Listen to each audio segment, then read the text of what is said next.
Organic চাষ করার জন্য নীলগঞ্জ হাটে আজকে শাকের দানা, সবজির দানা, ওলকপি, ফুলকপি, বাঁধাকপি, যত ধরনের কপি আছে সব কিছু চারা নেবো। বেগুন দিয়ে দাও, বেগুন দাও, 10টা বেগুন দিয়ে দাও। বাঁধাকপি কত করে?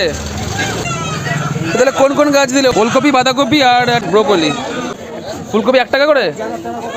আরে পটল 1 টাকা ছিল হয় না, ছেলে মেয়ে নিতে লাগে দুটো, ঝামেলা আছে অনেক পটল গাছে। না হিসাব করো কি কি দিলে। পালং শাকের দানা হবে? এটা কি মেথি শাক? মানে এই মেথি দানা লাগলে শাক হবে আর কি। দানার সমাহার, সমস্ত রকম দানা। বিনসের দানা, অর্গানিক বিনস হবে এবার। এটা পটল গাছ, পটল গাছ ছেলে আর মেয়ে নেওয়ার ঝামেলা আছে, তাই বলে পটল গাছ ক্যান্সেল, বাকি সব গাছ নিউট্রাল। হাটে কিন্তু এখনো গ্রামের ছেয়ে অব্যাহত। এখানে নিত্য প্রয়োজনীয় সমস্ত জিনিস এক জায়গায় তো বটেই, এছাড়াও কিন্তু গাছপালা, পশু পাখি সব ধরনের জিনিসের বাজার বসে। ওই গাদাটা দিন, ওই গাদাটা দিন আমাকে, অর্গানিক গাদা।